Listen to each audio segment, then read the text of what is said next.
आपकी एक ट्वीट में मैंने पढ़ा था कि अगर प्रमोटर बाय कर रहा है तो you should go go with that, but अगर प्रमोटर सेल कर रहा है तो क्या, मुझे कुछ पता नहीं चला। मेरा कहना यही है कि इनसाइडर बाइंग जो है वो सिग्नल है, अच्छा सिग्नल है for stock price, but insider selling is not good signal. Insider buying का तो एक रीजन है कि उसको बिजनेस दिख रहा है कि हाँ मेरा बिजनेस अच्छा करेगा, तो insider will start buying it. तो लग रहा है कि हाँ कुछ कॉन्ट्रैक्ट हो गए हैं, कुछ एमओयू हो गए हैं, जो उनको पता है हमें नहीं पता, तो इसलिए वो खरीदते हैं, तो वो एक सिग्नल है क्योंकि उनको विजिबिलिटी रहती है। बाइंग और सेलिंग दो अलग अलग डिसीजन होते हैं। Buying is easier, selling is tough. तो ऐसे भी अगर वॉरेन बफेट भी अपनी कंपनी का स्टॉक खरीद रहे हैं बर्कशायर हैथवे का, तो he might be 100% right, but even he has to take a call कि नहीं अब बेच देना है, बीआरके महंगा हो गया, तो भी वो he can falter because selling is always difficult even for Buffett. Every investor have admitted it. Even Warren Buffett is your insider, उसको आप ट्रैक कर रहे हैं तब भी यहाँ पे फॉल्ट होने के चांसेस ज्यादा है। One is extreme bull case में मैं बता रहा हूँ even God's of investing can commit mistake in selling, क्योंकि वो ट्रिकी है।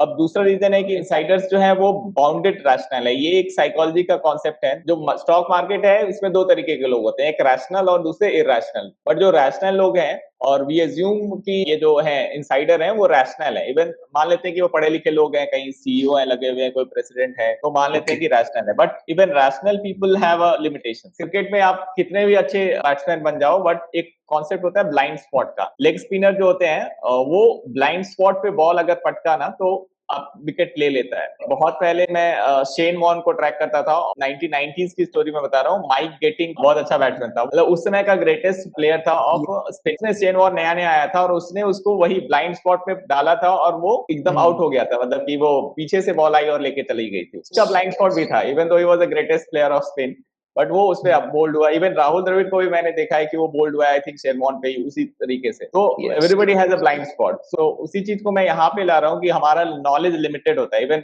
Rahul Dravid has a limited experience of his blind spot, कि वहां बॉल पटकाएगी तो वो गलती कर देगा। तो लिमिटेड नॉलेज जो है that is a limiting factor. दूसरा ये है कि कॉग्निटिव कैपेसिटी लिमिटेड है, कि डिसीजन मेकिंग में आप काम भी कर रहे हो फिर आप डिसीजन ले रहे हो, तो उसके बीच में ये तो एक एड ऑन एक्टिविटी है investing for a full time employee, तो उसके पास कॉग्निटिव कैपेसिटी भी लिमिटिंग फैक्टर है।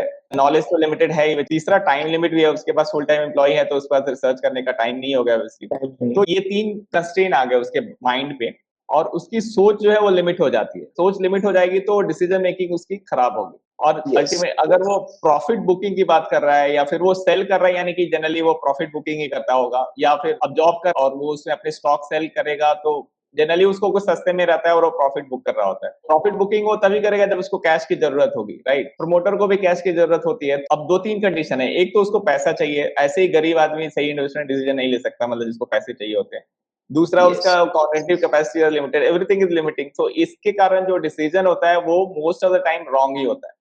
It's not the best choice. वो एक सब ऑप्टिमल लेकर के वो हैप्पी हो जाता है कि ठीक है सब ऑप्टिमल चॉइस उसका होता है। तो इसी चीज को एक दूसरे मैनेजमेंट वाले ने कहा था, एक वर्ड होता है सेटिस्फाइसिंग। तो सेटिस्फाइसिंग मतलब कि आप सेटिस्फाई कर रहे हो कि हाँ ठीक है प्रॉफिट में तो बुक कर रहा हूँ। अपनी वाइफ को बोलेगा कि भाई देखो इसमें मैंने खरीदा था, इतने में बेच दिया, प्रॉफिट है, सेटिस्फाई कर रहा हूँ। और सफाई से कि हाँ हमें घर खरीदना था, 10 लाख रुपए चाहिए थे, ये शेयर बेच के हमने 10 लाख रुपए हो गए, सफाइस कर लिया मेरा नीड।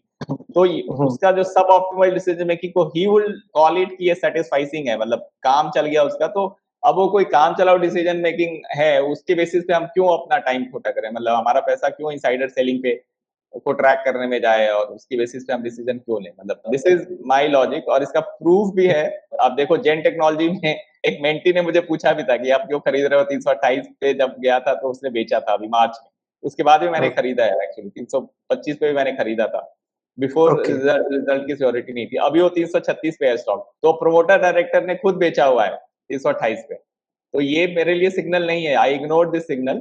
मैंने ये सब सिग्नल लिया था, ये वाले सिग्नल 243 पे जब जेन टेक्नोलॉजी वेलफेयर ट्रस्ट ने लिया, 200 पे लिया, ये सब पे मेरे लिए ये सब सिग्नल थे। ये सब these all were signal which I which acted upon. ये सब मैंने 150 200 पे खरीदा था इसके, बट 328 पे मैंने बेचा नहीं। तो यही लाइव एग्जांपल है।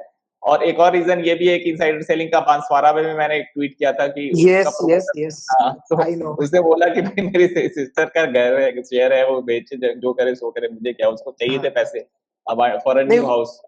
तो उस वक्त तो मैंने वो ही भी पूछा था कि उस वक्त तो मैंने भी आपको मतलब पर्सनल व्हाट्सएप में पूछा था कि why promoter is selling, so are we going to take any action now. उस वक्त आपने भी बोला था कि promoter is not different than us, कि उनको भी हाँ, जरूरत होती है तो वो कहाँ से जरूरत लाएगा, इससे ही पैसा लाएगा। तो ये सब इकोनॉमिक्स भी है और साइकोलॉजी भी है, दोनों चीजें जो है वो हमें इंडिकेट करती है कि साइडर मतलब बाय करते हैं तो we can go along with them, but sell के लिए we have to use our our knowledge, own wisdom. जो सीईओ भी होगा ना उसको भी पता नहीं कि वो स्टॉक कहाँ जाएगा, वो तो हो सकता है कुछ दो एक दो लीड वो एक्सपेक्ट कर रहा होगा, वो कन्वर्ट नहीं हुए तो उसको लगेगा कि नहीं अब पॉसिबल ही नहीं है कि स्टॉक आगे बढ़े, वो एक शॉर्ट टर्म कॉल ले सकता है। अभी जैसे सिंजीन है, सिंजीन में CEO is selling its stake, तो मैं वो ट्रैक कर रहा हूँ बट उस पर मैं एक्ट नहीं कर रहा हूँ। मतलब आई नो कि हाँ जोनाथन हंट इज सेलिंग, जो कि आप उसके कॉन कॉल सुनेंगे तो बहुत बैलेंस बंदा लगता है। आई वुड रेट हिम की quite mature guy, but he is selling. But तो मुझे लग रहा है कि उसका call on investment could be wrong, मतलब या उसको पैसे की जरूरत भी हो सकती है, तो आई डोंट नो, तो मैं उसके बेसिस पे मैं सिंजीन को सेल नहीं कर रहा हूँ। बट हाँ मैं थोड़ा सा